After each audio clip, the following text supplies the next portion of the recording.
ജീവിതത്തിന്റെ ഭാഗമായവർ, രാഷ്ട്രീയ എതിരാളികൾ, രാഷ്ട്രീയത്തിൽ താങ്ങും തണലുമായവർ, പാറ പോലെ ഉറച്ചുകൂടെ നിന്ന് കോടതി കയറ്റിയവർ, ദൈവവിശ്വാസം തൊട്ടു തീണ്ടിയിട്ടില്ലാത്ത സ്ത്രീവിരുദ്ധനായ സാമ്പത്തിക തട്ടിപ്പിന് അന്വേഷണം നേരിടുന്ന ഡൊണാൾഡ് ട്രംപ് എങ്ങനെ അമേരിക്കയിലെ യാഥാസ്ഥിതിക ഭൂരിപക്ഷം ക്രിസ്ത്യാനികളുടെയും അയാളെ ഇഷ്ടമില്ലാത്ത ലാറ്റിൻ അമേരിക്കക്കാരുടെയും കറുത്തവർഗക്കാരുടെയും ഒക്കെ വോട്ട് നേടിയിട്ട് ജയിച്ചു എന്ന് ചോദിച്ചാൽ അതിന്റെ ഉത്തരം എത്തി നിൽക്കുക പെന്തക്കോസ്ത് പാസ്റ്ററായ ഒരു സ്ത്രീയുടെ മുന്നിൽ കൂടിയാണ്. മുടിയനായ പുത്രനായ ട്രംപിന്റെ പാപങ്ങൾ കഴുകിക്കളയാൻ വേണ്ടി ദൈവത്തോട് പ്രാർത്ഥിച്ച് അദ്ദേഹത്തെ ക്രിസ്ത്യാനികൾ വിശ്വസിക്കുന്ന രക്ഷയുടെ പാതയിലെത്തിച്ച പോള വൈറ്റ് എന്ന സുവിശേഷ പ്രാസംഗിക. This is one of the greatest men, and before we start out, we'd like to pray over him. നമ്മുടെ ട്രാൻസ് സിനിമയിലെ ഫഹദ് ഫാസിൽ അവതരിപ്പിച്ച പാസ്റ്ററെ പോലെ അന്യഭാഷ സംസാരിക്കുന്ന, എനിക്ക് സംഭാവന തന്നാൽ ദൈവം നിങ്ങളെ പണം കൊണ്ട് മൂടുമെന്ന മുതലാളിത്ത ദൈവശാസ്ത്രം പ്രസംഗിക്കുന്ന ഒരാൾ ട്രംപിനെ മാനസാന്തരപ്പെടുത്തി ലോകത്തെയും അമേരിക്കയെയും രക്ഷിക്കാൻ വേണ്ടി ദൈവത്താൽ തെരഞ്ഞെടുക്കപ്പെട്ടവനെന്ന് വിളിച്ചു പറഞ്ഞ ട്രംപിനെ പോലെ തന്നെ 3 തവണ വിവാഹം കഴിച്ച ധനിക. വെറുപ്പിന്റെ അവസാനം എന്തെങ്കിലും താനെന്ന് സ്നേഹിച്ചു. അതുറപ്പാ. Hear a sound of victory. I hear a sound of an abundance of rain. I hear a sound of victory. ട്രംപിനെ ആത്മീയ ലോകത്തേക്ക് അടുപ്പിച്ച് വൈറ്റ് ഹൗസിലെത്താൻ വേണ്ടി വെളുപ്പിച്ചെടുത്ത ഒരു പെണ്ണൊരുത്തി. നിയുക്ത അമേരിക്കൻ പ്രസിഡന്റിന്റെ ഭൗതിക ലോകത്തിലെ പെണ്ണുങ്ങളെ കുറിച്ചാണ് നമ്മൾ ഇന്ന് ഈ വീഡിയോയിൽ സംസാരിക്കുന്നത്.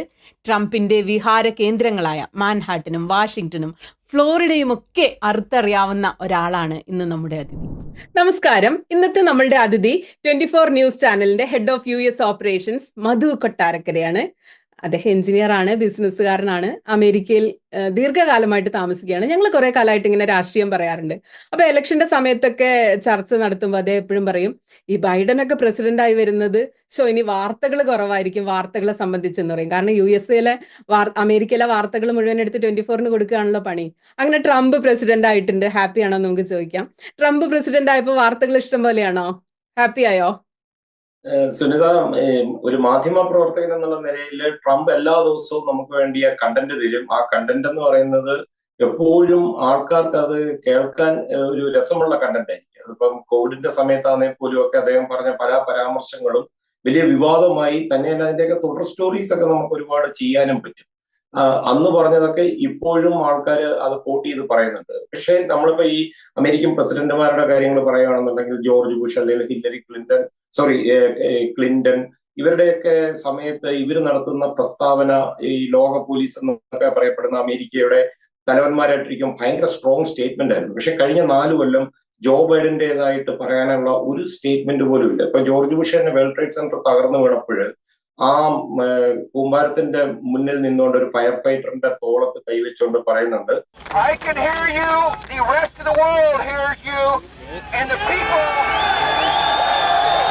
ഈ ലോകത്തിന് മുഴുവൻ നമ്മളെ കേൾക്കാൻ പറ്റും. അതൊക്കെ വലിയ സ്റ്റേറ്റ്മെന്റുകളാണ്. അത്തരം ഒരു പ്രസ്താവനയൊന്നും ജോ ബൈഡന്റെ ഭാഗത്തു നിന്ന് വന്നിട്ടില്ല. പക്ഷേ ഡൊണാൾഡ് ട്രംപിന്റെ ഭാഗത്തു നിന്ന് എല്ലാ സമയത്തും അത്തരം സ്റ്റേറ്റ്മെന്റ് വന്നിട്ടുണ്ട്. ഏറ്റവും അടുത്തായിട്ട് ഡൊണാൾഡ് ട്രംപ് എപ്പോഴും പറയുന്ന ഒരു കാര്യമാണ് ഈ ഇസ്രായേൽ അല്ലെന്നുണ്ടെങ്കിൽ ഈ പാലസ്തീനിലൊക്കെ ഈ പശ്ചിമേഷ്യയിലെ യുദ്ധങ്ങളുമായിട്ട് ബന്ധപ്പെട്ട് അമേരിക്കയുടെ സഖ്യകക്ഷികളാണ് ഇസ്രായേലൊക്കെ. എന്നാലും ഡൊണാൾഡ് ട്രംപ് പറയുന്നത് ഈ നേറ്റോ പോലുള്ള ഈ അംഗരാജ്യങ്ങളൊക്കെ ഉള്ളപ്പോൾ ഇത് അമേരിക്കയുടെ മാത്രം ഒരു ബാധ്യതയായിട്ട് മാറരുത്, എല്ലാവരും അതിലേക്ക് പൈസ കോൺട്രിബ്യൂട്ട് ചെയ്യണം, അമേരിക്ക അങ്ങനെ ഇങ്ങനെ ഒരു ബാധ്യത ഏറ്റെടുക്കേണ്ട കാര്യമൊന്നുമില്ല. ഇതൊക്കെ വലിയ സ്റ്റേറ്റ്മെന്റ് ആണ്. രാഷ്ട്രീയപരമായിട്ടൊക്കെ ഡൊണാൾഡ് ട്രംപിന് ഒരുപാട് മൈലേജ് കൊടുത്ത ഒരു കാര്യമാണ്. ട്രംപ് പക്ഷെ ഇത്തരം വലിയ സ്റ്റേറ്റ്മെന്റുകളൊക്കെ നടത്തും. പക്ഷെ ഞാൻ ഈ കഴിഞ്ഞ ദിവസം 24 ഒരു പ്രോഗ്രാം കണ്ടപ്പോ ഒരു ഗായകനെ ഇന്റർവ്യൂ ചെയ്യുന്നു. അപ്പൊ അതില് ട്രംപിന് വേണ്ടി ഒരു പാട്ട് ഡെഡിക്കേറ്റ് ചെയ്യാൻ പറഞ്ഞപ്പോ, രാഗേന്ദു കിരണങ്ങൾ ഒളി വീശിയില്ല, രജനീ കദംബങ്ങൾ മിഴിച്ചിമ്മിയില്ല. എന്താ രാഗേന്ദു കിരണങ്ങൾ സീമയുടെ പാട്ടാണ് ഡെഡിക്കേറ്റ് ചെയ്തത്. അപ്പൊ എന്താ സ്റ്റേറ്റ്മെന്റിന് ഒരു പാട്ടായി പോയത്? അത് നമ്മുടെ ഈ ഐഡിയ സ്റ്റാർ സിംഗറിലെ വിവേകാനന്ദൻ ഉണ്ടല്ലോ. അപ്പൊ വിവേകാനന്ദനായിട്ട് ചേർന്ന് നമ്മളൊരു പരീക്ഷണം നടത്തിയത്, അതായത് വാർത്തകൾ പാട്ടുകളുമായിട്ട് കണക്ട് ചെയ്തു പോകും.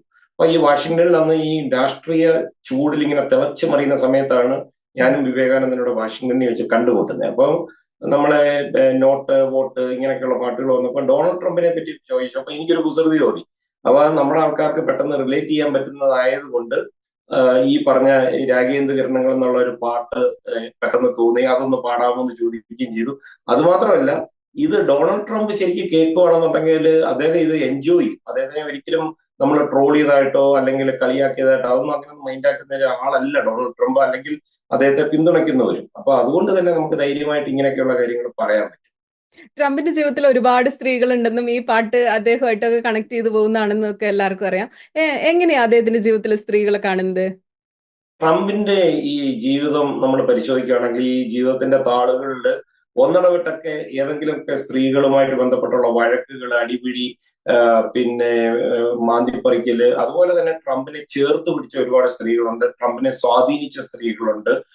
അപ്പൊ അതുകൊണ്ട് ഈ സ്ത്രീകളും ട്രംപുമായിട്ടുള്ള ആ ഒരു കെമിസ്ട്രി അത് വളരെ രസകരമാണ്. അത് ട്രംപിന് 3 ഭാര്യമാരാണെന്ന് അറിയാതെ, ഇവാന ട്രംപ്, അതുപോലെ തന്നെ മാർല മേപ്പിൾസ്, പിന്നെ മെലാനിയ ട്രംപ്. ഇതിലെ രസം എന്ന് വെച്ച് കഴിഞ്ഞാല് ഈ 3 സ്ത്രീകളും മോഡൽസ് ആയിരുന്നു. ഇപ്പൊ ന്യൂയോർക്കിലാണല്ലോ ഈ ഫാഷൻ മോഡൽസും അങ്ങനെയുള്ള ആൾക്കാരും ഒക്കെ വരുന്നത്. അപ്പൊ ഈ ആദ്യത്തെ ഭാര്യ ഇവാന ട്രംപുമായിട്ട് വളരെ ശക്തമായിട്ടുള്ള ഒരു ബന്ധമായിരുന്നു.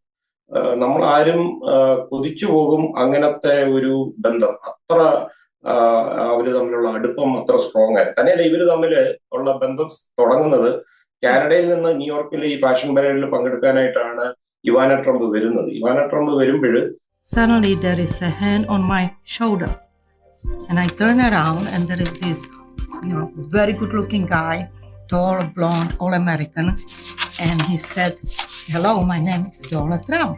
ന്യൂയോർക്കിലെ ഒരു റെസ്റ്റോറന്റിൽ വെച്ച് കണ്ടുമുട്ടുമ്പോൾ അവർക്ക് വേണ്ടി ഒരു സ്പെഷ്യൽ ടേബിൾ ഡൈനിങ്ങിന് വേണ്ടി ട്രംപ് ബുക്ക് ചെയ്യുകയും അവിടെ വെച്ചാണ് പരിചയപ്പെട്ടത്. ട്രംപിന് അത് ഫ്ലേർട്ട് ചെയ്യാനൊന്നും പോയില്ല. ട്രംപ് ഭയങ്കര ജെന്റിൽമാൻ ഡീലായിരുന്നു. കാര്യം ട്രംപിന് അറിയായിരുന്നു ഒരു ജെന്റിൽമാനായിട്ട് നിന്നാൽ മാത്രമേ ഇവാനയുടെ മനസ്സിലേക്ക് കയറി പറ്റാൻ പറ്റൂ എന്നറിയായിരുന്നു. കാരണം ആ സമയത്താണ് ട്രംപ് ഈ ബിസിനസ്സിൽ അങ്ങോട്ട് ക്ലച്ച് പിടിച്ച് അങ്ങോട്ട് മേപ്പോട്ട് വരാൻ തുടങ്ങിയത്. അവിടെ ഒരു വളരെ പ്രശസ്തമായ ഒരു ഹോട്ടലുണ്ട്, ഗ്രാൻഡ് ഹയാത്ത് ഹോട്ടൽ. അതൊക്കെ വാങ്ങിച്ചതൊക്കെ എന്ന് പറഞ്ഞാൽ നമ്മുടെ ബിസിനസ് പഠിക്കുന്ന കുട്ടികൾക്കൊക്കെ പഠിക്കാൻ പറ്റുന്ന ഒരു പാഠപുസ്തകം. അത് നെഗോഷിയേറ്റ് ചെയ്തൊക്കെ അത് നമ്മളിപ്പോ ഇവിടെ പറഞ്ഞ സമയം കളയുന്നില്ല. കാര്യം അത് തന്നെ ഒരു അരമണിക്കൂർ സംസാരിക്കാനുണ്ട്. പക്ഷേ ഈ ട്രംപ് ഓർഗനൈസേഷൻ അല്ലെങ്കിൽ ട്രംപിന്റെ റിയൽ എസ്റ്റേറ്റ് ഈ പറഞ്ഞതിലെ ഒരു വലിയ ഒരു ആളായിരുന്നു, സ്വാധീനം ചെലുത്തിയ ഈ ഓർഗനൈസേഷന്റെ വൈസ് പ്രസിഡന്റ് ആണ് എന്റെ ഓർമ്മയിലാണെന്നുണ്ടെങ്കിൽ ഇവാന ട്രംപ്. അതുമാത്രമല്ല, ഇവാന ട്രംപായിട്ട് തുടങ്ങിയ പല പ്രോജക്റ്റുകളുണ്ട്. ഇപ്പം അറ്റ്ലാന്റിക് സിറ്റി ന്യൂജേഴ്സിയിലെ താജ്മഹൽ, ഈ കസീനോ, ഇതൊക്കെ ഇവാനയുടെ ഐഡിയാസ് ആയിരുന്നു. ഈ ബിസിനസ് വലിയ തോതിൽ ബിൽഡ് ചെയ്ത് കയറ്റുന്നതിൽ ഇവാന ട്രംപ് വഹിച്ച പങ്ക് വളരെ വളരെ വലുതാണ്. ഒരു 2022 73ാമത്തെ വയസ്സിലാണ് മരിക്കുന്നത്. തന്നെയല്ല, ഈ ട്രംപ് ആദ്യമായിട്ട് പ്രസിഡന്റായിട്ട് തെരഞ്ഞെടുക്കപ്പെടുമ്പോൾ ഇവാന അവിടെ ഉണ്ടായിരുന്നു. ഇവർ തമ്മിൽ നല്ല സൗഹൃദമായിരുന്നു ഈ ഡിവോഴ്സ് ആയതിനു ശേഷവും. ഈ ഡിവോഴ്സ് ആകുന്നത് ഒരു 1989-ലാണ്. അപ്പൊ ട്രംപിന് മറ്റൊരു മോഡലുമായിട്ട് ഒരു ബന്ധമുണ്ടെന്ന് കണ്ടുപിടിക്കുകയും ഈ 2 സ്ത്രീകൾ, അതായത് മാർല മേപ്പിൾസുമായിട്ട് ഒരു ബന്ധമുണ്ടെന്ന് കണ്ടുപിടിക്കുകയും ഈ 2 സ്ത്രീകൾ തമ്മിൽ ഒരു വെക്കേഷൻ സ്ഥലത്ത് വെച്ച് ഏറ്റുമുട്ടുകയും ചെയ്തപ്പോൾ ഇവാന സ്വയം എടുത്തൊരു തീരുമാനമാണ് ട്രംപിന്റെ ജീവിതത്തിൽ നിന്ന് മാറിക്കൊടുക്കാമെന്ന്. ഇവാനയ്ക്ക് 3 കുട്ടികളായിരുന്നു ഡൊണാൾഡ് ട്രംപിൽ നിന്ന് അവർക്കുണ്ടായത്. അതിൽ 3 പേരും ട്രംപിനോടൊപ്പം ഇപ്പൊ വളരെ ഉറച്ചു നിൽക്കുന്ന ആൾക്കാരുമാണ്. ഡൊണാൾഡ് ട്രംപ് ഇത് ജൂനിയർ, അതുപോലെ തന്നെ എറിക് ട്രംപ്, അതുകൂടാതെ ഇവാങ്ക ട്രംപ്. ഈ 3 പേരും ട്രംപിന്റെ ത്രൂ ഔട്ട് ലൈഫിൽ ഉറച്ചു നിൽക്കുന്നതാണ്. മാർല മേപ്പിൾസിന്റെ മകളാണ് ടിഫനി ട്രംപ്. ഒരു മോളെ ഉണ്ടായിരുന്നു. പക്ഷെ ആ ജീവിതം, അവരുടെ ദാമ്പത്യ ജീവിതം അധികം നാൾ നീണ്ടു നിന്നൊന്നുമില്ല.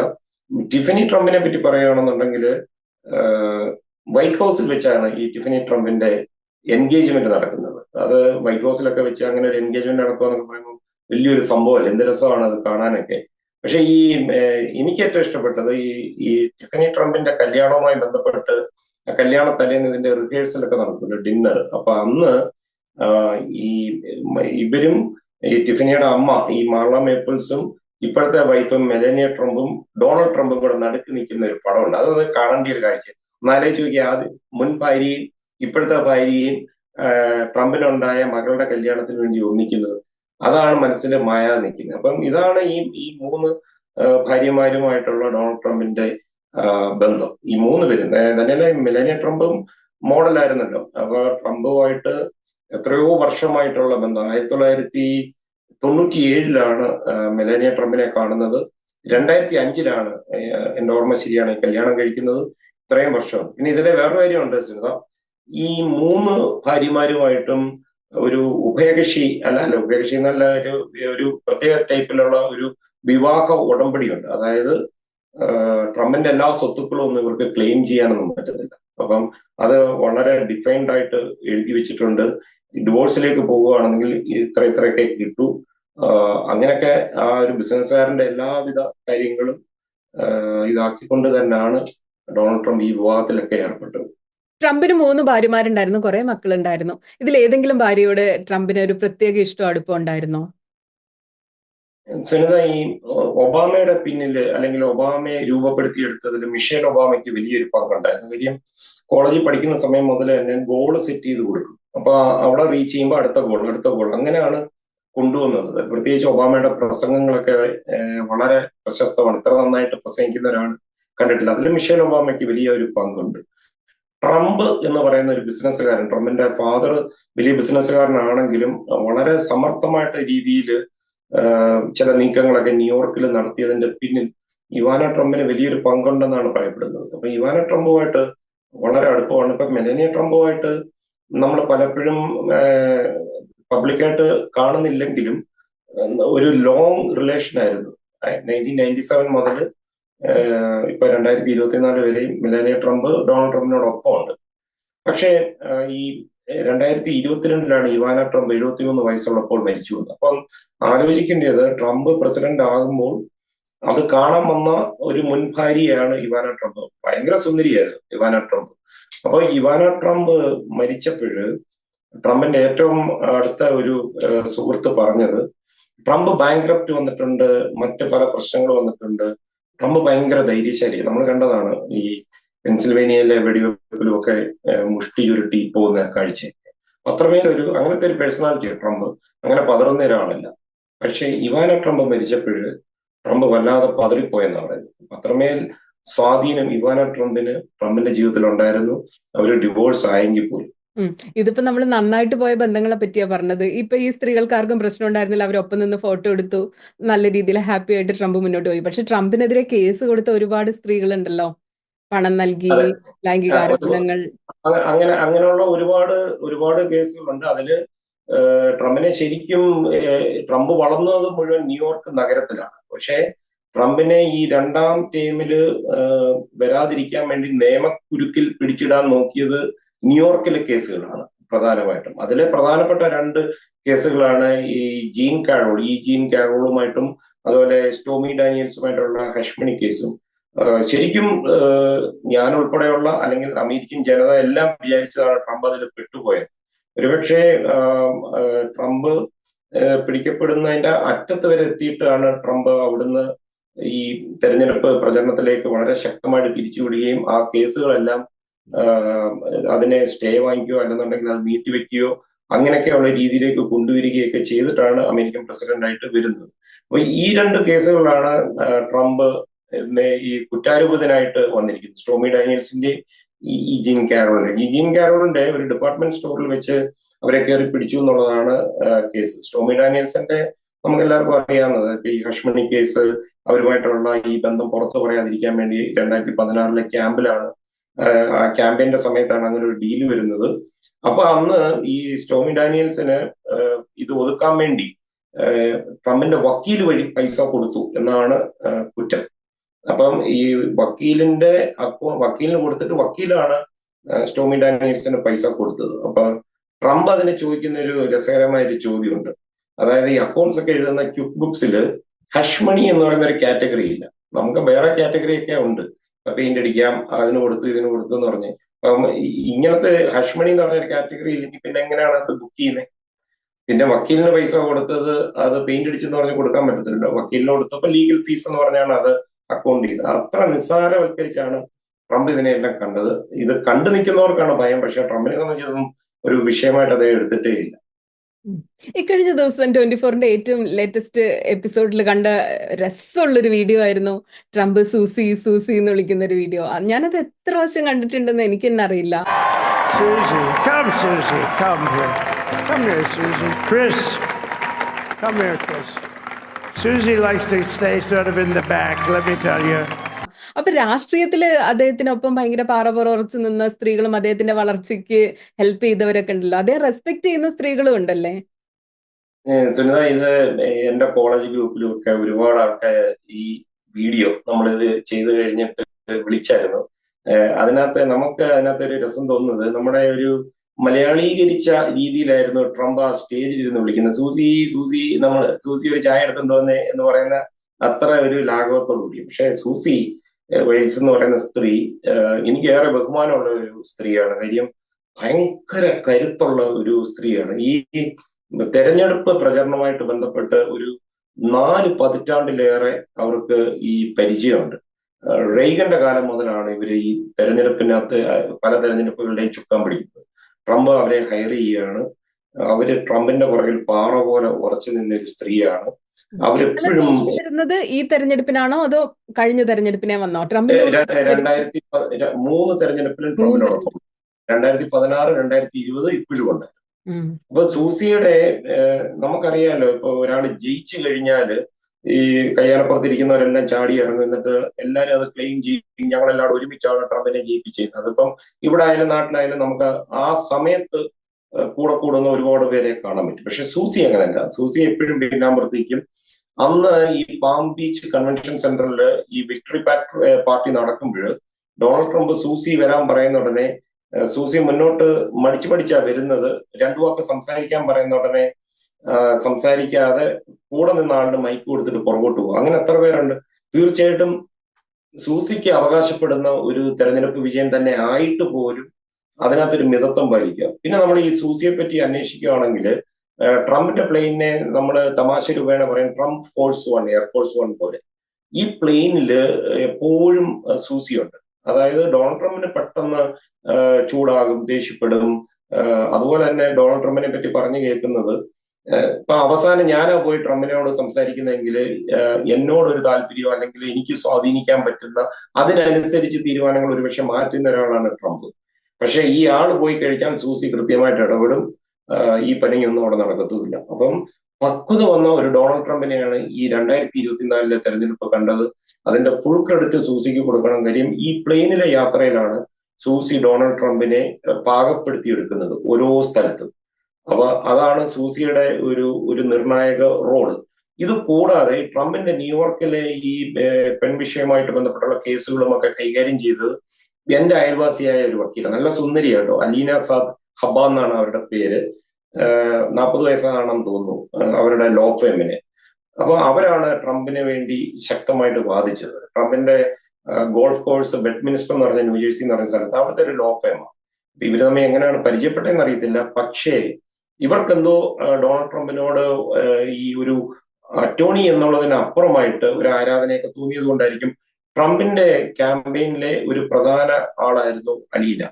അപ്പൊ അലീനയുടെ ചില ഏരിയകളിൽ അലീന ഫോക്കസ് ചെയ്ത് വർക്കൗട്ട് ചെയ്തതൊക്കെ സ്ത്രീ വോട്ടേഴ്സിനെ സ്വാധീനിച്ചിട്ടുണ്ടെന്നാണ് പറയപ്പെടുന്നത്. അതിൻ്റെതായ ചില തന്ത്രങ്ങൾ അലീനയ്ക്ക് ഇത് ശരിയാക്കി എടുക്കുവാനായിട്ട് സാധിക്കുകയും ചെയ്തു. ഇനി ഇതിനകത്ത് വേറൊരു കാര്യം എന്താണെന്നറിയാൻ സാധിക്കുക, ഇതില് കഴിഞ്ഞ പ്രാവശ്യത്തെ ഈ ട്രംപ് ക്യാമ്പയിനിൽ 26 പേരാണ് പ്രധാനമായിട്ടുണ്ടായിരുന്നെങ്കിൽ അതിലെ 13 പേര് സ്ത്രീകളാണെന്ന് ഓർക്കണം. പിന്നെ ഈ പ്രാവശ്യം ഇലക്ഷനിലെ വോട്ട് വരുമ്പോൾ നമ്മൾ വോട്ടിന്റെ മെയിൽ ഫീമെയിൽ കാറ്റഗറി ഒക്കെ നോക്കുമ്പോൾ വെളുത്ത വർഗക്കാരിൽ 50% കൂടുതൽ സ്ത്രീകൾ വോട്ട് ചെയ്തിരിക്കുന്നത് ഡൊണാൾഡ് ട്രംപിന്. അപ്പൊ എന്തോ സ്ത്രീകൾക്ക് ഡൊണാൾഡ് ട്രംപിനോട് ഒരു പ്രത്യേക ആരാധനയോ അല്ലെങ്കിൽ ഒരു ബഹുമാനോ ഇങ്ങനെയൊക്കെ പറയുന്നുള്ള മറ്റു കഥകളൊക്കെ വരുമ്പോഴും ഉണ്ട്. അത് എന്തുകൊണ്ടാണ് എന്നുള്ളത് അത് ശരിക്കും അത് നമ്മൾ പഠിക്കേണ്ടിയിരിക്കുന്നു. തന്നെയല്ല, ഈ സംഭാവന ലഭിച്ച ഇപ്പൊ കഴിഞ്ഞ പ്രാവശ്യത്തെ കണക്കാണ് ഇപ്പം നമ്മുടെ മുന്നിലുള്ളത്. കഴിഞ്ഞ പ്രാവശ്യം ഏതാണ്ട് 50% മുകളിൽ ഈ സംഭാവന നൽകിയത് വനിതകളാണ്. അപ്പൊ അങ്ങനെ ചില അത്ഭുതങ്ങൾ നമ്മൾ അറിയാതെ ഈ ട്രംപിന്റെ ജീവിതത്തിൽ സ്ത്രീകളുമായി ബന്ധപ്പെട്ട് കിടപ്പുണ്ട്. രാഷ്ട്രീയത്തിലും താങ്ങി നിർത്തുന്നത് സ്ത്രീകൾ തന്നെയാണല്ലേ? രാഷ്ട്രീയ എതിരാളികളാവും. തീർച്ചയായിട്ടും. ഇപ്പൊ ഈ പറഞ്ഞ റെയ്ഗന്റെ കൂടെ നിൽക്കുന്ന സൂസി ഡൊണാൾഡ് ട്രംപിന്റെ കൂടെ ഉറച്ചു നിൽക്കുമ്പോൾ, അല്ലെങ്കിൽ അലീന എന്ന് പറയുന്ന വക്കീല് ഉറച്ചു നിൽക്കുമ്പോൾ, ഇവിടെ നമ്മൾ മറന്നുപോയ വേറൊരാളുണ്ട് കേട്ടോ, ലാഡ ട്രംപ്. ലാഡ ട്രംപ് എന്ന് പറയുന്നത് മരുമകളാണ്. ഭയങ്കര കഴിവുള്ള ഒരു സ്ത്രീയാണ് ലാഡ ട്രംപ്.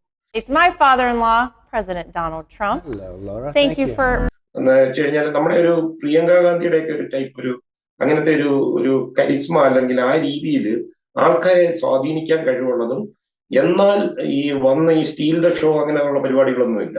ഈ പ്രാവശ്യം പക്ഷെ നമ്മൾ ശ്രദ്ധിച്ച ഒരു കാര്യമുണ്ട്.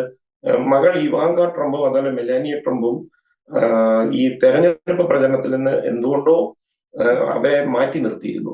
ഏറ്റവും അവസാനമാണ് കൊണ്ടുവന്നത് മെലാനിയ ട്രംപിനെയും ഇവാങ്ക ട്രംപിനെയും. അത് ചിലപ്പോൾ അവരുടെ ഈ സ്ട്രാറ്റജിയുടെ ഭാഗമായിട്ടായിരിക്കാം.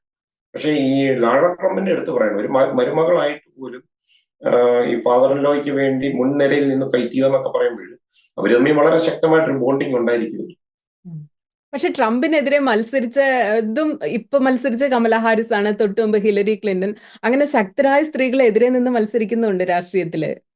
ഒരുപക്ഷെ ലോക ചരിത്രത്തിൽ ട്രംപിന് മാത്രമേ അങ്ങനെ ചരിത്രം സൃഷ്ടിക്കാൻ പറ്റൂ. കാര്യം ട്രംപിനായിട്ട് സംസാരിക്കുമ്പോൾ എപ്പോഴും ഈ സ്ത്രീകളുമായി ബന്ധപ്പെട്ടുള്ള കാര്യങ്ങൾ പറയുമ്പോൾ ദൈവം ട്രംപിനെതിരെ മത്സരിക്കാൻ തെരഞ്ഞെടുത്തത് 2 സ്ത്രീകളാണെന്നൊന്ന് ആലോചിച്ച് നോക്കി. ഹില്ലരി ക്ലിന്റനും അതുപോലെ തന്നെ കമല ഹാരിസ്, 2 സ്ത്രീകൾ. അമേരിക്കയുടെ ചരിത്രത്തില് 2 സ്ത്രീകൾ പ്രസിഡന്റ് ആകാൻ എല്ലാ സാധ്യതയും കൽപ്പിച്ചിരുന്ന 2 പേരാണ്. പക്ഷേ അവരാണ് ട്രംപിനെതിരെ മത്സരിച്ചത്. അപ്പം ട്രംപ് 2 പ്രാവശ്യവും തോൽപ്പിക്കുന്നത് സ്ത്രീകളെ തോൽപ്പിച്ചാണ് വൈറ്റ് ഹൗസിലേക്ക് വരുന്നത്. അപ്പൊ അതൊരു എന്താ പറയുന്നത്, കാലത്തിന്റെ ഒരു തമാശ പോലാണ് എനിക്ക് തോന്നുന്നത്.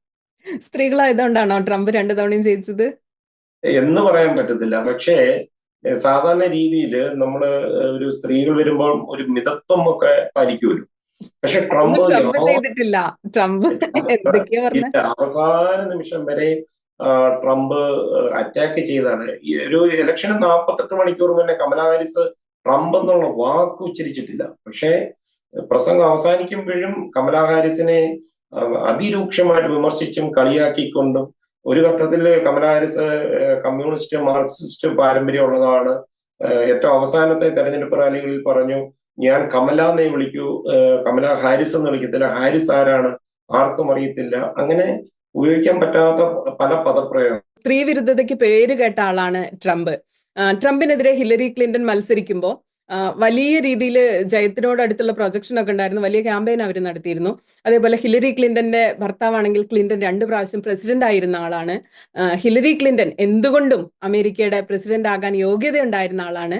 എന്തുകൊണ്ടാണ് ഇത്തരം ഈ സ്ത്രീവിരുദ്ധ കാര്യങ്ങളൊക്കെ ചർച്ചയാക്കിയിട്ടും അമേരിക്കക്കാരെന്തുകൊണ്ടാണ് ട്രംപിനെ തന്നെ ജയിപ്പിച്ചത്? സുനിത, ഈ ഹില്ലരി ക്ലിന്റൺ എന്ന് പറയുന്ന സുനിത പറഞ്ഞതുപോലെ സാക്ഷാൽ ബിൽ ക്ലിന്റന്റെ പ്രഥമ വനിതയായിട്ട് രാഷ്ട്രീയം നന്നായിട്ട് അരച്ചു കലക്കി പഠിച്ച ന്യൂയോർക്കിലെ രാഷ്ട്രീയ രംഗത്ത് നിറഞ്ഞു നിന്ന ഒരു സ്ത്രീയായിരുന്നു ഹില്ലരി ക്ലിന്റൺ. എന്തുകൊണ്ടും ഒരു അമേരിക്കൻ പ്രസിഡന്റിലേക്ക് പോകാനുള്ള എല്ലാ സാധ്യതയും കൽപ്പിച്ചതാണ്. എതിർവശത്ത് നിൽക്കുന്ന ഒരു ബിസിനസ്സുകാരനായ രാഷ്ട്രീയത്തിന്റെ ഒരു അറ്റത്ത് നിൽക്കുന്ന, ഒരു തുടക്കത്തിൽ നിൽക്കുന്ന ഡൊണാൾഡ് ട്രംപും അന്ന് ഒരു സ്ത്രീയെതിരെ മത്സരിക്കുന്നു. സ്ത്രീ വിരുദ്ധ നിലപാടുകൾ എടുത്തു പറഞ്ഞാണ് ക്യാമ്പയിൻ നടത്തിയതും. ഹില്ലരി ക്ലിന്റൺ ഒരുപാട് ഓവർ കോൺഫിഡൻസുമാണ്. പക്ഷേ ഡൊണാൾഡ് ട്രംപ് പറഞ്ഞ ഒറ്റ ഡയലോഗ്, അതായത് ബിൽ ക്ലിന്റനെ സാറ്റിസ്ഫൈ ചെയ്യാൻ പറ്റാത്ത ഒരു ഭാര്യയാണ് ഹില്ലരി ക്ലിന്റൺ. ഈ ഹില്ലരി ക്ലിന്റൺ എങ്ങനെയാണ് അമേരിക്കയ്ക്ക് ഒരു സാറ്റിസ്ഫൈഡ് ആയിട്ടുള്ള ഒരു പ്രസിഡന്റ് ആകാൻ പറ്റും? അതായിരുന്നു ട്രംപ് വെച്ച് ഒറ്റ ചോദ്യം. അതിനകത്തെല്ലാം ഹില്ലരി മറുപടി പറഞ്ഞോ, അത് അവഗണിച്ചോ? ഹില്ലരിക്ക് ഇത് മറുപടി പറയാൻ പറ്റത്തില്ലല്ലോ. ഹില്ലരി അത് മറുപടി പറഞ്ഞോ ഇല്ലയോ എന്ന് ഞാനിപ്പോ ഓർക്കുന്നില്ല. പക്ഷേ ഈ ബിൽ ക്ലിന്റനുമായിട്ട് ബന്ധപ്പെട്ടുള്ള സ്ത്രീ വിഷയങ്ങളുണ്ടല്ലോ. അപ്പം ആവശ്യമില്ലാതെ ഒരു സാധനം ഓപ്പൺ ചെയ്തു തിരിച്ച് നല്ല മറുപടി കിട്ടി. ഇനി രാഷ്ട്രീയത്തിലെ ഇത് വരുമ്പോൾ ഈ മിഷേൽ ഒബാമയായിട്ട് ഉള്ള ഒരു ചാരിറ്റി ഇവന്റിന്റെ മീറ്റിംഗ് ഉണ്ടായിരുന്നു കഴിഞ്ഞ പ്രാവശ്യത്തെ തെരഞ്ഞെടുപ്പ്. അന്ന് പത്രങ്ങളിലെല്ലാം വലിയ ഒരു വാർത്ത വന്നായിരുന്നു. മെലാനിയ ട്രംപ് പ്രസംഗിച്ചത് മുഴുവൻ മിഷേൽ ഒബാമയുടെ പ്രസംഗമാണ്. അപ്പൊ ട്രംപ് അതിനെ എന്ത് സരസമായിട്ട് എടുക്കുന്നതെന്ന് അറിയാം. അന്നത്തെ എല്ലാ വലിയ ആൾക്കാരും ഇരിക്കുന്ന ആ മീറ്റിംഗിൽ ട്രംപ് പറയുന്നത്, Michelle Obama gives a speech and everyone loves it. It's fantastic. They think she's absolutely great. My wife Melania gives the exact same speech. And people get on her case. And I don't get it.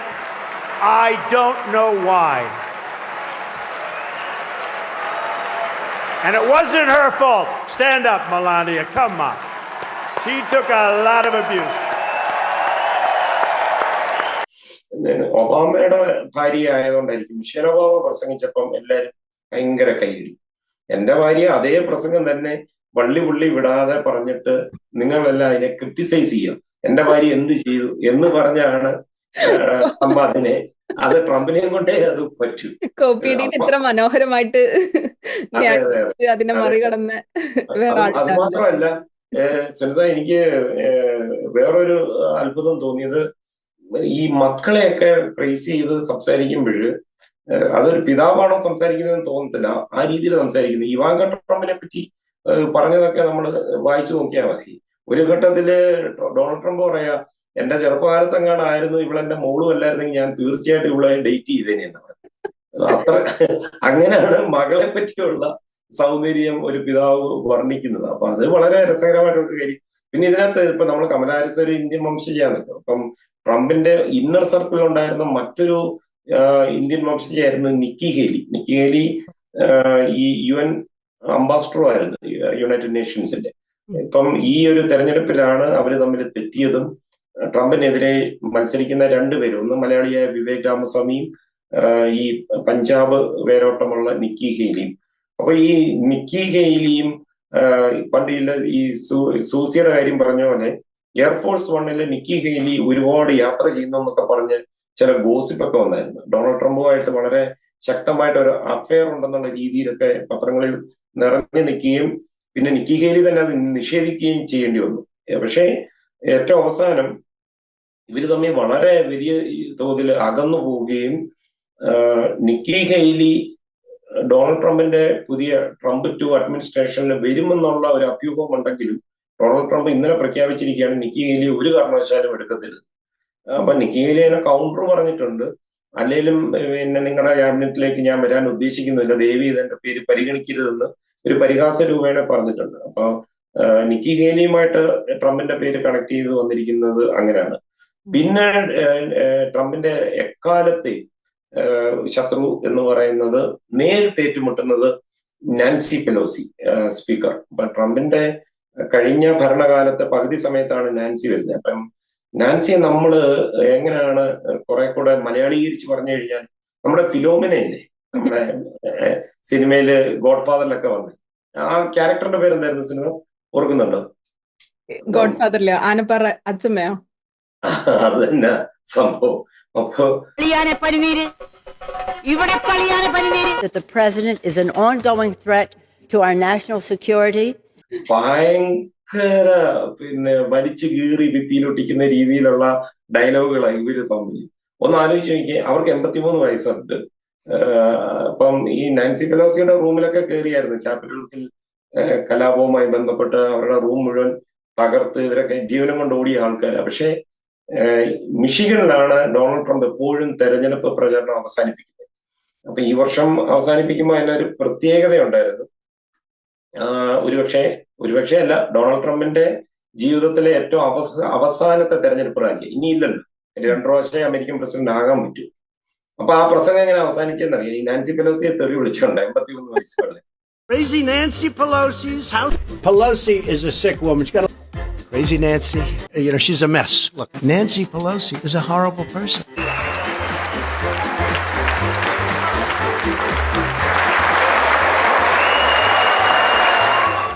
And God bless America. Thank you very much. ഇതുപോലൊരു പിശാചിനെ ഞാൻ എന്റെ ജീവിതത്തിൽ കണ്ടിട്ടില്ല. മൂട്ട കടിക്കുന്ന പോലെയാണ് ഇവിടെ കടിക്കുന്നത്. ഒന്ന് ആലോചിച്ച് നോക്കിയേ, ഒരു സ്പീക്കറിനെ ഒരു ആള് 1 വർഷം നീണ്ട തെരഞ്ഞെടുപ്പ് പ്രചരണം അവസാനിക്കുമ്പോ ഉപയോഗിക്കുന്ന വാക്കുകൾ ആ പിശാചിനെ എനിക്ക് കാണരുതെന്നൊക്കെ പറഞ്ഞുകൊണ്ട്. ചിരിക്കുന്ന പൊളിറ്റിക്കലി കറക്റ്റ് ആണോ എനിക്ക് അറിഞ്ഞൂടാ.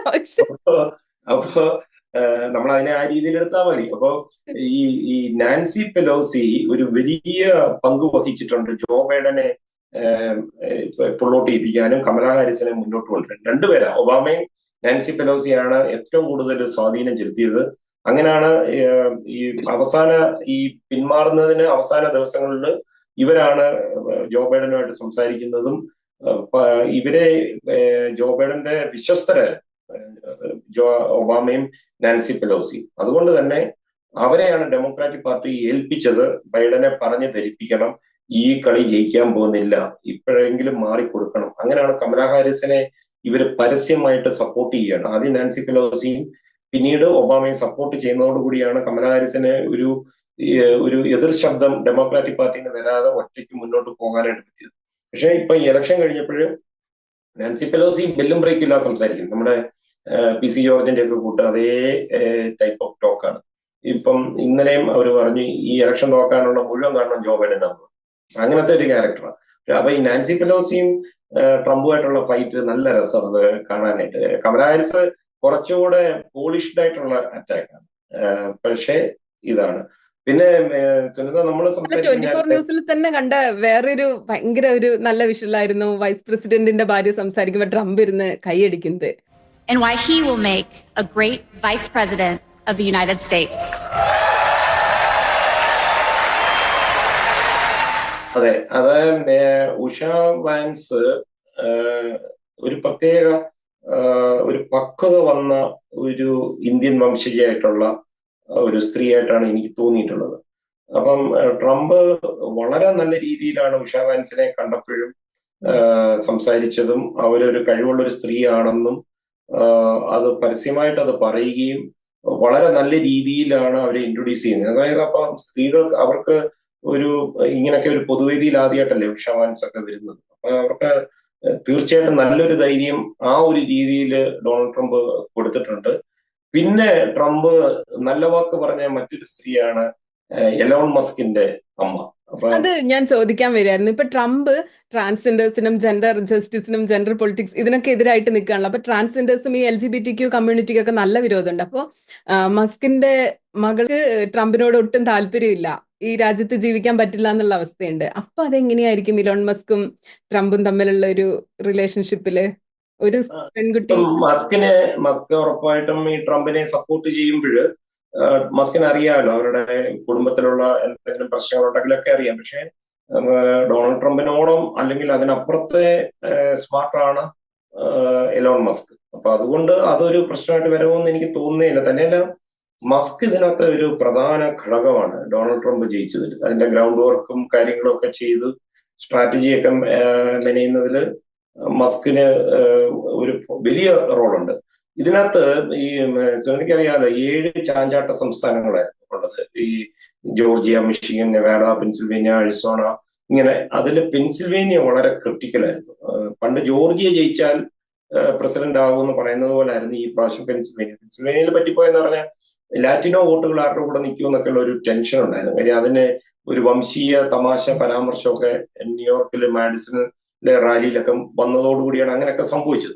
പക്ഷെ എലോൺ മസ്ക് എന്താ ചെയ്തത്, രജിസ്റ്റേർഡ് വോട്ടേഴ്സ് സ്വിംഗ് സ്റ്റേറ്റിൽ, പ്രത്യേകിച്ച് പെൻസിൽവേനിയ അദ്ദേഹം ഫോക്കസ് ചെയ്ത് അവിടെ കണ്ടിന്യൂസ് തെരഞ്ഞെടുപ്പ് പ്രചരണത്തിന് എലോൺ മസ്ക് ഉണ്ടായിരുന്നു. അപ്പോൾ $1 മില്യൺ ഓരോ ദിവസവും കൊടുക്കുമായിരുന്നു രജിസ്റ്റേർഡ് വോട്ടേഴ്സിൽ നിന്ന് റാൻഡമായിട്ട് പിക്ക് ചെയ്യുന്ന ലോട്ടറി പോലെ.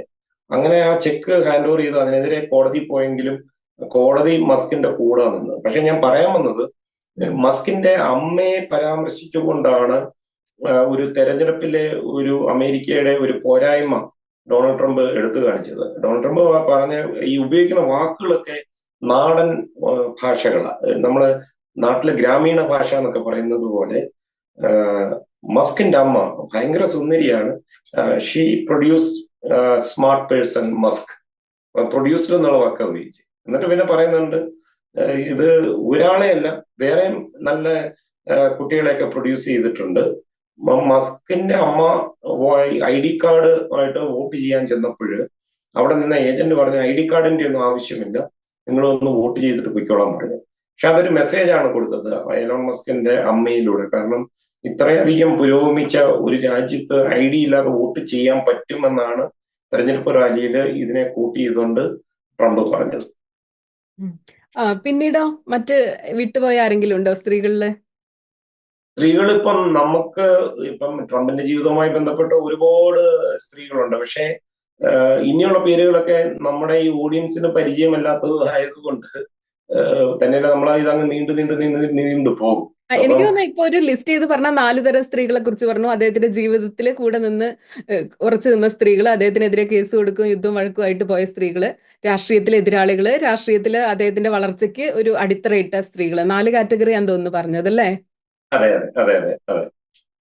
അപ്പൊ ട്രംപിനെ എങ്ങനെയാ ഇനിയിപ്പം വ്യക്തിപരമായിട്ട് എങ്ങനെയാ നോക്കിക്കാണുന്നത്? ട്രംപ് അമേരിക്കയിൽ ഇപ്പം നമ്മുടെ നാട്ടിലെ പോലെ തന്നെ രാഷ്ട്രീയപരമായിട്ട് ഒരു രാഷ്ട്രീയത്തിൽ കൂടെ എങ്ങനെ വരണമെന്ന് ഒരു സിസ്റ്റം ഉണ്ട്. ആ സിസ്റ്റത്തിൽ കൂടെ മാത്രമേ നമുക്ക് പടിപടിയായിട്ട് കയറി വരാൻ പറ്റൂ. പക്ഷെ ട്രംപ് ഒരു ബിസിനസ് ബാക്ക്ഗ്രൗണ്ടിൽ നിന്ന് വന്നിട്ട് റിപ്പബ്ലിക്കൻ പാർട്ടിയെ തന്നെ റീഷേപ്പ് ചെയ്തു. പുള്ളിക്ക് അധികാരം കിട്ടിയപ്പോൾ. അപ്പൊ അവിടെ കയറുന്നത് തന്നെ വളരെ ബുദ്ധിമുട്ടാണ്. കയറി കഴിഞ്ഞിട്ട് റിപ്പബ്ലിക്കൻ പാർട്ടിയിൽ ട്രംപാണ് ഫൈനൽ വേർഡ് എന്നുള്ള രീതിയിലേക്ക് ആ പാർട്ടി മാറും. ഒരു യാഥാസ്ഥിതിക പാർട്ടിയാണ്. അപ്പോൾ അതിനെ ഷേപ്പ് ചെയ്ത് ട്രംപിന്റെ രീതിയിലേക്ക് മാറ്റാനായിട്ട് നോക്കി. പിന്നെ ഇപ്പം ഇന്നലത്തെ പത്രത്തില് വന്ന ന്യൂയോർക്ക് ടൈംസിലൊക്കെ പ്രധാന വാർത്ത എന്ന് പറയുന്നത് അമേരിക്കയിലെ ഫെഡറൽ ജീവനക്കാരെ ട്രംപ് പിരിച്ചുവിടുന്ന സ്കെഡ്യൂൾ എഫ് എന്ന് പറയുന്ന ഒരു നിയമമുണ്ട്, പ്രസിഡൻഷ്യൽ ഓർഡർ. അത് തിരിച്ചു റീഇൻസ്റ്റേറ്റ് ചെയ്യുമെന്നാണ് പറഞ്ഞു. അപ്പം അമേരിക്കൻ പ്രസിഡന്റിന് ഒരു ഫെഡറൽ ജീവനക്കാരനെ പിരിച്ചുവിടാൻ പറ്റും. അപ്പൊ ട്രംപ് പറയുന്നത് ഏതാണ്ട് 20 ലക്ഷം ഫെഡറൽ ജീവനക്കാരാണ് ഉള്ളത്. അതില് 1.5 ലക്ഷത്തോളം 5 ലക്ഷത്തോളം ഫെഡറൽ ജീവനക്കാര് വാഷിങ്ടണിന്റെ ചുറ്റിനുള്ളത്. അപ്പൊ ഇവരിൽ പലരും പണിയെടുക്കാതെ നിൽക്കുന്നവരും ഒക്കെയാണ്. അതുകൊണ്ട് അവരെ ഫയർ ചെയ്യാനുള്ള അധികാരം കൊണ്ടുവരുമെന്നൊക്കെ പറഞ്ഞു. അപ്പൊ ഇങ്ങനെയൊക്കെയുള്ള ചില കാര്യങ്ങൾ ഇത് ഒരു ശുദ്ധീകരണം ചെയ്യും എന്നൊക്കെയുള്ള ഒരു പ്രതീക്ഷ നൽകിക്കൊണ്ടാണ് ഡൊണാൾഡ് ട്രംപ് വരുന്നത്. പിന്നെ ട്രംപ് രണ്ടാമത്തെ തെരഞ്ഞെടുപ്പ് പ്രചരണത്തിൽ നമ്മൾ കണ്ടതുപോലെ കുറെ കൂടെ പക്വത വന്ന ട്രംപിനെയാണ് കാണാൻ പറ്റിയത് കഴിഞ്ഞ പ്രാവശ്യത്തിനെക്കാട്ടും. അതുകൊണ്ട് തീർച്ചയായിട്ടും ആ മാറ്റങ്ങളൊക്കെ കൊണ്ടുവന്ന് ഒരു നല്ല ഭരണം കാഴ്ചവെക്കാൻ പറ്റുമായിരിക്കും. അപ്പൊ ആരാണ് ഈ മധു കൊട്ടാരക്കര? എന്തുകൊണ്ടാണ് പേരിന്റെ അടുത്ത് കൊട്ടാരക്കര ഒരു പേര്? അമേരിക്കയിൽ പോയി ജീവിക്കുമ്പോഴും അത് എന്തുകൊണ്ടാണ് കീപ്പ് ചെയ്യുന്നത്? 24 ന്യൂസിൽ ഈ വാർത്ത ചെയ്യാൻ ഈ തിരക്കുള്ള ബിസിനസ്സിനിടയ്ക്ക് എങ്ങനെയാ സമയം കിട്ടുന്നത്? 2 ചോദ്യത്തിന് ഉത്തരം പറയാം. കാരണം എന്ന് പറഞ്ഞു കഴിഞ്ഞാല് ഇപ്പം സുനിതയുടെ ഞാൻ പറഞ്ഞില്ലായിരുന്നു, തിരക്കിട്ട് ഞാൻ ഒരാഴ്ചത്തേക്ക് കൊട്ടാരക്കരയിൽ പോയായിരുന്നു. അത് എന്തിനാന്ന് ചോദിച്ചു കഴിഞ്ഞാല് എനിക്ക് 50 വയസ്സായി, എന്റെ കൂട്ടുകാർക്കെല്ലാം 50 വയസ്സായി. ഞങ്ങളെല്ലാം 1974 പ്രോഡക്ട്സ്. അപ്പൊ ഞങ്ങൾ ഏതാണ്ട് 100ഓളം കൂട്ടുകാർ ഇപ്പൊ 9 രാജ്യങ്ങളിൽ നിന്ന് ഒരു കേക്ക് മുറിച്ച് ഞങ്ങൾ സെലിബ്രേറ്റ് ചെയ്തു. അപ്പൊ പറഞ്ഞു വരുന്നത് വെച്ച് കഴിഞ്ഞാല് ചെറുപ്പം മുതൽ കൊച്ചിലെ മുതലുള്ള കൂട്ടുകാര് ആ ബന്ധം കീപ്പ് ചെയ്ത് ഇപ്പോഴും നമ്മളൊക്കെ ഏത് പൊസിഷനിൽ ഇരിക്കുന്ന ഇതൊന്നും ഒരു വിഷയമല്ല. ഞങ്ങൾ അവിടെ ചെല്ലുമ്പോൾ ഞങ്ങളെല്ലാം അന്നത്തെ ആ കൊച്ചു പിള്ളേരായിട്ട് തന്നെയാണ് ഇടപെടുന്നത്. അപ്പോ കൊട്ടാരക്കരയോട് ഒരു വല്ലാത്തൊരു വൈകാരിക ബന്ധമുണ്ട്. അപ്പൊ കൊട്ടാരക്കരയിൽ ജീവിക്കാനുള്ള ഒരു അവസരം കിട്ടിയില്ല. ദൈവം എനിക്ക് കൊട്ടാരക്കരയിൽ ജീവിക്കണമെന്നായിരുന്നു ഏറ്റവും വലിയ ആഗ്രഹം. പക്ഷെ ജീവിത സാഹചര്യം മാറിയത് കൊണ്ടും അമേരിക്കയിലേക്ക് വരേണ്ടി വന്നു. അപ്പൊ പിന്നെ എനിക്ക് ആകെ ഒരു മാർഗ്ഗമേ ഉള്ളൂ, ഈ കൊട്ടാരക്കരയെ ചേർത്ത് പിടിക്കുക എന്ന് പറയുന്നത് പേരിന്റെ പകുതി അങ്ങ് കൊട്ടാരക്കരയാക്കുക. ഒഫീഷ്യലി പിന്നെ ഫാദറിന്റെ പേരുണ്ടെങ്കിലും. അപ്പൊ അതുകൊണ്ടാണ് ഈ കൊട്ടാരക്കര പ്രേമം. പിന്നെ സുനിത രണ്ടാമത് ചോദിച്ചത് ഈ 24 വന്നത്. 24 വന്നു വെച്ച് കഴിഞ്ഞാല് ഞാൻ ചെറുപ്പം മുതൽ കാണുന്ന ആളാണ് ശ്രീകണ്ഠൻ നായർ സാറ്. അങ്ങനത്തെ എനിക്കൊരു 5 വയസ്സ് 7 വയസ്സൊക്കെ ഉള്ളപ്പം മുതലുള്ള ബന്ധമാണ്.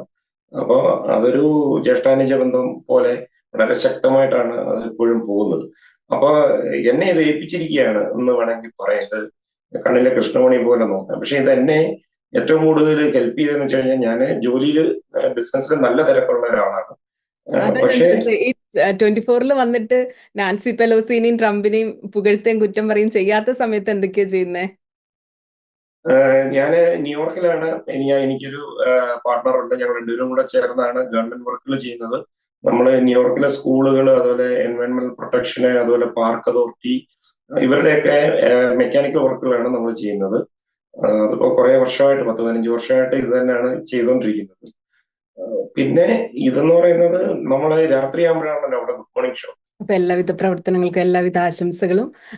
ഇത്രയും പരിപാടികളൊക്കെ 24 ചെയ്യുമ്പോഴും കുറച്ചു നേരം ഇവിടെ വന്ന് സംസാരിച്ചതിന് താങ്ക് യു സോ മച്ച്. അത് പ്രത്യേകിച്ചും ട്രംപിന്റെ സ്ത്രീകളെ കുറിച്ച് പറഞ്ഞാല് പ്രത്യേക നന്ദി. Thank you Sunitha.